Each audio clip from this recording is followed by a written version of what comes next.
I always tell people that being paralyzed is 80% mental and 20% physical. You adapt to the physical limitations to your reality. There are two things you have 100% control over: your effort and your attitude. Your body can try to dictate that to you, but you have a choice to overcome that. You have a choice to set what is my effort going to be and what is my attitude going to be. Welcome to Own the Potential podcast, where we accept that potential is only a reflection of our current knowledge. If we want different results, we need a new education. True potential is designed, not inherited. Today's guest is Scott Frost. He's an entrepreneur in Las Vegas, Nevada, motivational speaker, and author of Living on a Chair. Scott and I actually have known each other for 17 years. He's been a business partner, a mentor, friend, and a fellow film quoter. I've been told it's a guy thing, but I've heard plenty of women quote movies too, like "There's no place like home," and the first rule of Fight Club is you don't talk about Fight Club. Guys over 35 tend to have Caddyshack quotes handy, like "The world needs ditch diggers too." So Scott's got a great story, and he tells it best. But first, Scott, what's your favorite Caddyshack quote? It all depends on the mood you're in. I bet. If you're feeling a little sassy, you can quote Rodney Dangerfield, right? Like now I know why tiger eat their young. Somebody step on a duck. Or I bet you were something before electricity. Hey, why put those pictures? It's a parking lot. Come on, I love that. I think yes, the one that everyone loved is, of course. So, on my deathbed, I will receive total consciousness. So I got that going for me, which is nice.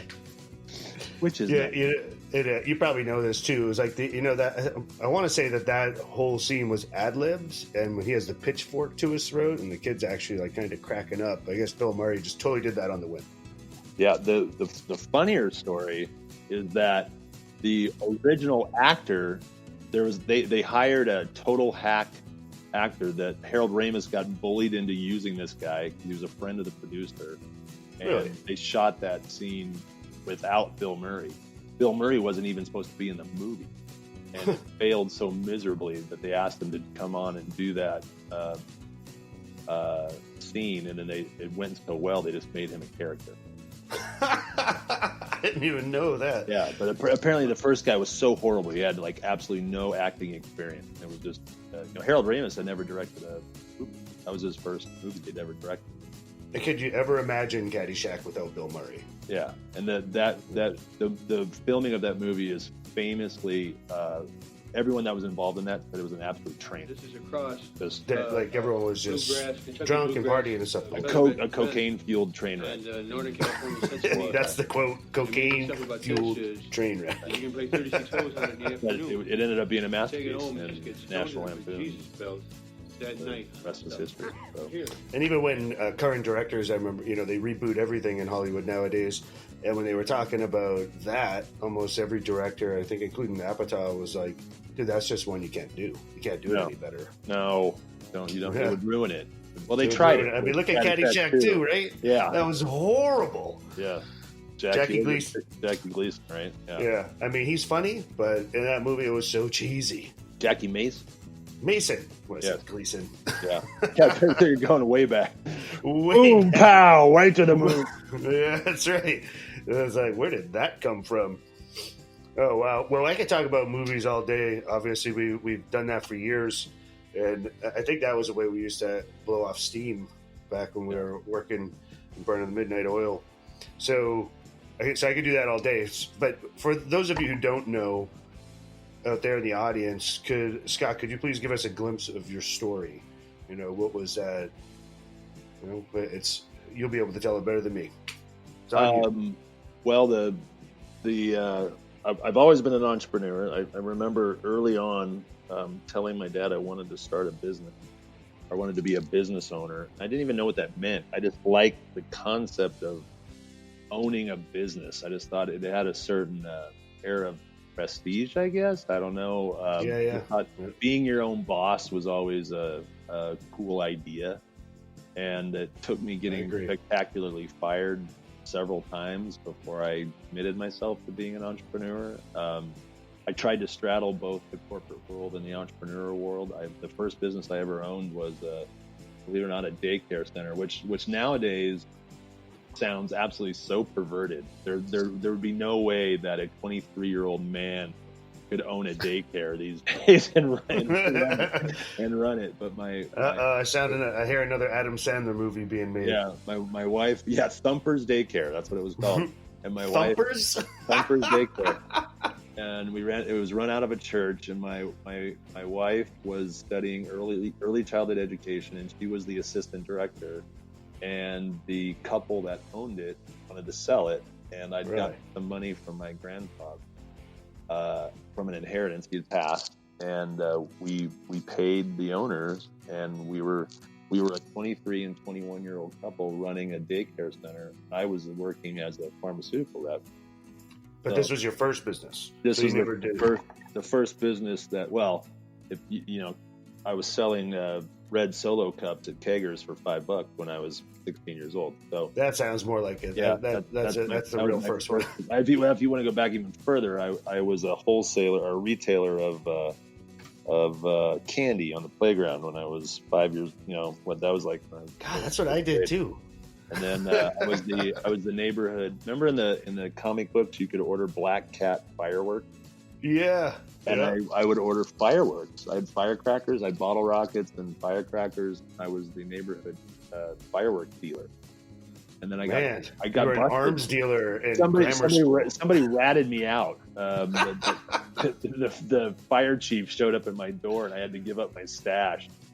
Oh man! Well, Reno, that's a big deal, right? It gets dry in the desert. Yes, you could light things on fire, which that's the whole other story. That 22-acre brush fire that almost burned down the Quest Apartments was not my fault. I swear. Yeah, but it might have been something that I was dealing at the time. I'm not saying I'm connected. I might have been involved. I might have been involved.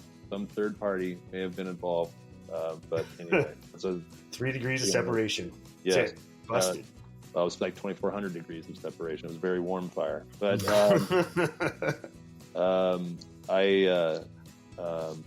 so that's so you did Solo Cups and Thumpers, right? Thumpers Daycare, and then I got fired from my pharmaceutical job. I launched Ambien, and you lost everybody. You lost the crowd. I was selling Ambien, and I left Ambien samples where I was not supposed to leave Ambien samples. Really? Where did you leave them? In Thumpers? No, yes. I left them at daycare. I said, that's a bad move. Parents, you want to get a good night's sleep? Slip your kids some of this. No, it was actually at an Air Force base hospital. And apparently I wasn't supposed to have doctors there. And now they give out Ritalin and Ambien. They go to... Well, they called the DEA. And I got spectacularly fired.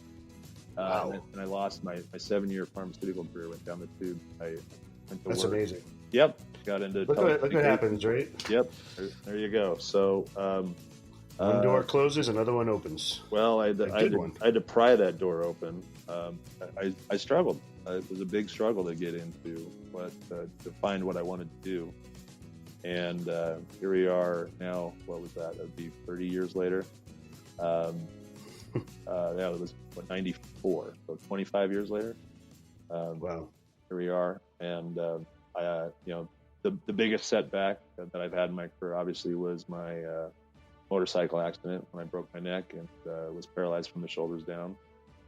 And that was obviously the biggest challenge I faced in my career was, one, rehabbing from that accident, and two, trying to open a business and run a business from a rehab hospital. So that was the biggest challenge. And from that came a lot of lessons. Yeah. I'm sure we can talk like normally about do, that right? today. Yep. Well, and that's so. Just for clarity, for those who don't know, it's so that was 10 years ago. Now it was in the midst of what was this? Maybe the third company as an entrepreneur. Yes, that would have been. This is the third company, and that's which company is that now? Titan Brands. Titan Brands. So that we were in the hospitality business. And Titans Brands does what? We open and we develop and operate restaurants here in Las Vegas and abroad. So while you were at Thumpers, you didn't know where you were going, but you figured that food would be the place you want to be, food and drink. Yeah, well, I always there's nothing more rewarding, and anyone that likes to entertain loves to have a house full of guests and people having a good time. And this was a way to extend my career as the guy that was selling red Solo cups and actually do it legitimately, and doing it in Vegas is a privilege. I mean, if you can, we've enjoyed a 10-year run with Fusong's Cantina and doing it on the Strip, and seeing your brand on a marquee at a major hotel casino on the Strip is cool. Yeah, it's really cool. What has your idea of success changed? Yes, absolutely. What did it used to be, and like what was it when you started that first business, and when it was really appealing to where it is now? Well, it's all about the Benjamins, right? When you get started, you're chasing That's the what dollar. Mayweather says, yeah. Yep.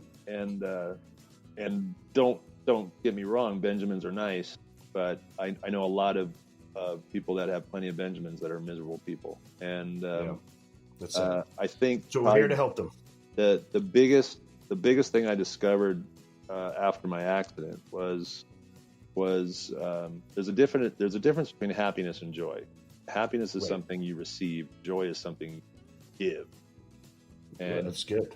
And money can get you happiness, but it certainly doesn't give you joy.